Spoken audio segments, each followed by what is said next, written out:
Bonjour Victor. Bonjour Maurice. Alors, aujourd'hui, j'aimerais qu'on aborde un thème un peu particulier. C'est un thème avec lequel on nous a seriné depuis des décennies, sur le fait qu'il ne fallait pas en manger. T'as deviné, j'imagine, c'est la viande. Bon, heureusement, on sait aujourd'hui que les études scientifiques qui soutenaient soi-disant la nocivité, la dangerosité de la viande sont complètement erronées. Malheureusement, les recommandations n'ont pas encore évolué, donc ça prend beaucoup de temps. Et donc, on va essayer de faire un peu la part des choses dans ce podcast, si tu veux bien. Allons-y. Alors, Victor, est-ce que tu peux commencer par détailler sommairement les différents types de viande? Alors, on va pas parler ici du poisson, bien qu'il soit également un type de viande. On va se concentrer sur les animaux terrestres qui catalysent plus de critiques. Pour simplifier, on peut distinguer les viandes rouges, comme les ruminants, d'élevage et grand gibier, le cochon et le sanglier, qui ne sont pas des ruminants, les volailles et les abats que l'on peut mettre à part. Si vous êtes intéressé par de plus amples renseignements sur les différents types de viande, sachez que nous les détaillons dans notre formation disponible sur notre site internet. Et ces différentes viandes sont-elles toutes bonnes pour la santé? Réponse courte, oui. Réponse longue, tous n'ont pas cependant les mêmes intérêts. Le problème concerne surtout, premièrement, le mode d'élevage, avec le mode d'élevage traditionnel versus l'élevage en batterie, avec une nutrition des animaux par des céréales. Et le fait de ne plus manger que les parties maigres de l'animal, comme le steak ou le filet, et de ne plus consommer les parties grasses et les abats, qui sont pourtant très utiles. Mais Victor, qu'est-ce qu'on recherche vraiment de précieux dans la viande? Eh bien, plein de choses. Des minéraux, des vitamines, de la graisse, des protéines, etc. Alors, je rebondis sur les minéraux. Justement, quels minéraux peut-on rechercher particulièrement dans la viande? Eh bien, tout particulièrement dans la viande, on peut trouver du zinc, du phosphore, du fer, du magnésium, du potassium, du cuivre et du sélénium par exemple. Donc c'est assez complet. Ouais, c'est le moins qu'on puisse dire.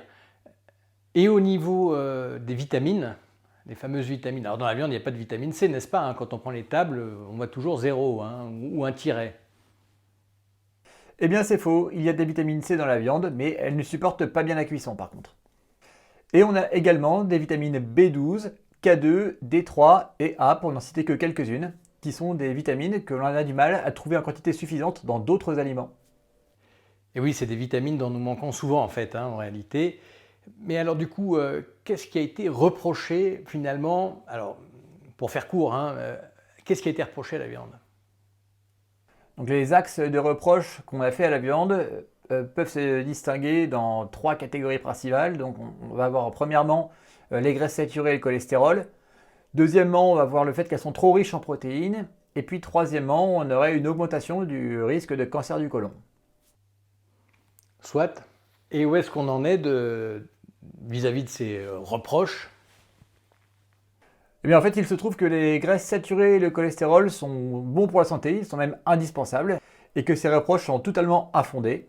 D'ailleurs, à ce titre, on vous renvoie vers notre podcast sur les graisses saturées. Nos régimes actuels, eux, ils sont souvent trop pauvres en protéines en fait, et ça c'est souvent à cause de l'augmentation de la consommation de céréales et des féculents aux dépens de la consommation de viande. Et il semblerait que l'augmentation du risque de cancer du côlon vienne du fait que les gens qui consomment beaucoup de viande soient les mêmes qui suivent le moins les recommandations de santé, comme par exemple ne pas fumer, faire de l'exercice, éviter les produits transformés, etc.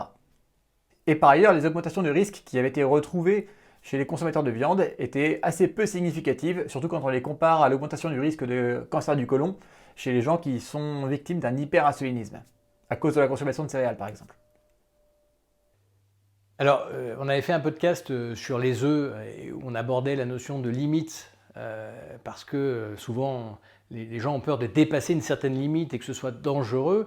Alors là, du coup, je t'attends au même tournant. Est-ce qu'il y a une limite dans la consommation de viande? Est-ce qu'il y a une limite à ne pas dépasser?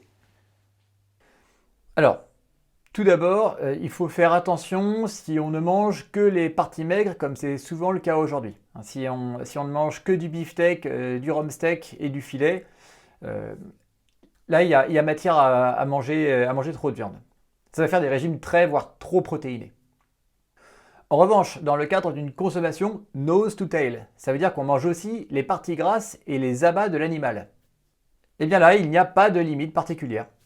Et pour rebondir sur le nose to tail, du nez jusqu'à la queue, selon l'expression anglo-saxonne consacrée pour le fait de manger tout l'animal, je vous renvoie, pour ceux que ça intéresse, sur des vidéos cuisine qu'on a faites sur le bouillon d'os, où on peut récupérer justement, alors il y a la version gourmet bien sûr classique, mais il y a aussi la version récup, et vous pouvez récupérer vos os et les valoriser sur quelque chose de très intéressant. Donc si vous n'avez pas consulté cette vidéo, ça peut être le moment d'aller y jeter un œil. Alors peut-être juste une remarque sur le steak, les parties maigres. Il faut bien différencier les gens qui ont un gros appétit et qui naturellement en consommeraient déjà pas mal au départ, de personnes qu'on peut voir dans l'exercice de nos métiers et qui manquent en fait de viande, même de viande maigre aussi. C'est-à-dire qu'on a un certain nombre de patients ou de familles de patients qui consomment de la viande de façon flexitarienne. On avait fait un podcast d'ailleurs sur le régime flexitarien, c'est-à-dire qui en mangent, on va dire, 2 fois, 3 fois dans la semaine, et qui, chez ces gens-là, attention, le but c'est pas de moins manger, c'est de manger même plus, mais en diversifiant un maximum de toute façon. Oui, c'est vrai que le problème, comme tu le dis, ça se situerait plutôt chez quelqu'un qui veut faire un régime carnivore et donc ne manger que de la viande, et qui va se retrouver à manger 1 kg de beefsteak par jour. Là, dans ce cas-là, dans le cas d'un régime carnivore, il convient d'être orienté nose to tail et donc de ne pas que manger du beefsteak. Voilà. Et ça d'ailleurs on vous en parle dans un autre podcast parce qu'on a testé, vous savez que chez Sequoia on aime bien tout tester, et Victor et moi on a testé tous les deux juste de grosses quantités pour voir un petit peu ce que ça donnait sur de la viande maigre, et c'est là qu'on se rend compte que sur un régime carnivore on peut grossir aussi, mais enfin bon, c'est pas le sujet du podcast d'aujourd'hui, on pourra en reparler si ça vous intéresse. Alors Victor, avant de terminer, est-ce qu'il y a d'autres choses particulières qu'il faut savoir sur la consommation de viande ? Alors, une chose très importante, attention aux produits transformés, aussi avec la viande, au premier rang desquels les charcuteries. Donc les charcuteries, alors surtout les charcuteries industrielles qu'on vend en grande surface, souvent elles sont pleines de cochonneries. Donc attention à ça. Également attention aux cuissons très chaudes comme le barbecue qui peuvent fabriquer des composés toxiques et cancérigènes. Je te coupe une seconde, Victor. Je me permets de vous renvoyer aussi sur, si ça vous intéresse, sur des cuissons à basse température. Alors là, le message, ce n'était pas forcément de dire qu'il faut cuire forcément à basse température. Attention, là, on parlait des cuissons extrêmes barbecue. Mais si la basse température vous intéresse, on a fait donc des vidéos, là en l'occurrence 2 recettes, entrecôte et gigot à basse température pour conserver au maximum les bienfaits justement de ces viandes. Donc n'hésitez pas à jeter un œil si ça n'est pas déjà fait. Oui, d'ailleurs, c'est vrai qu'aujourd'hui, bon, les cuissons haute température sur les barbecues, on a tendance à mettre directement la pièce de viande sur le feu.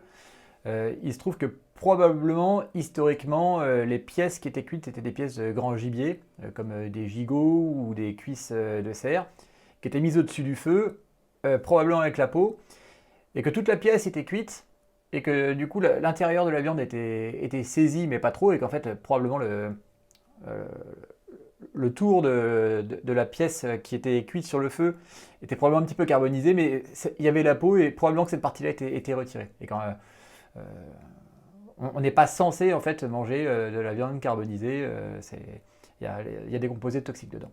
Donc je pense même pas qu'on puisse défendre le fait que historiquement Homo sapiens ait mangé ce type de composé, même s'il cuisinait avec le feu.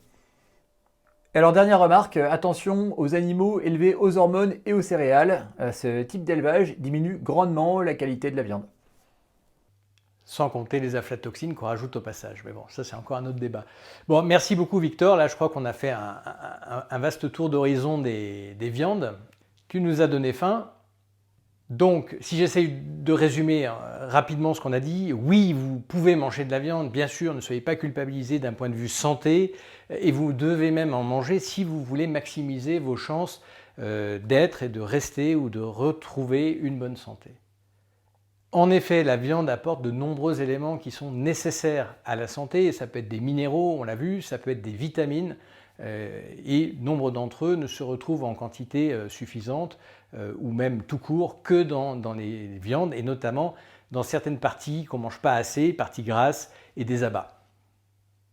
Et même au sein des protéines, il y a des protéines très intéressantes, que ce soit la carnosine, des composés autres comme la choline. Bref, la viande, c'est tout finalement, sauf uniquement des protéines. C'est une source importante de protéines, mais ça va bien au-delà. Et on voit trop souvent dans notre entourage des gens qui nous disent « Ah oui, la viande, ah oui, la protéine ». Non, la viande, ce n'est pas que des protéines, c'est beaucoup plus que ça, comme on vous l'a expliqué. Et non, la viande n'est pas dangereuse, contrairement à ce qu'on a pu nous faire croire pendant quelques décennies.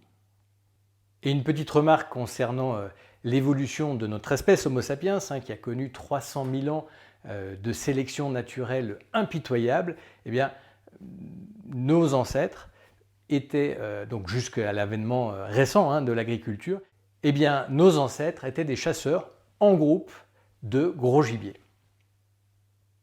Bon, je te remercie Victor. Merci Boris. Allez, je vous dis à la semaine prochaine et en attendant, à vos assiettes.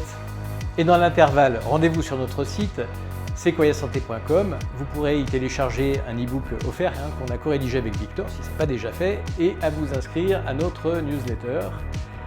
Merci de mettre un j'aime si cette vidéo vous a plu, si elle vous a apporté quelque chose, et à nous faire part de vos expériences dans les commentaires et à nous solliciter si vous voulez qu'on aborde d'autres thèmes. Abonnez-vous enfin à notre chaîne si ce n'est pas déjà fait, c'est ce qui nous permet d'être référencés et de continuer à vous proposer du contenu de qualité. Prenez soin de vous. À la semaine prochaine et prenez soin de vous.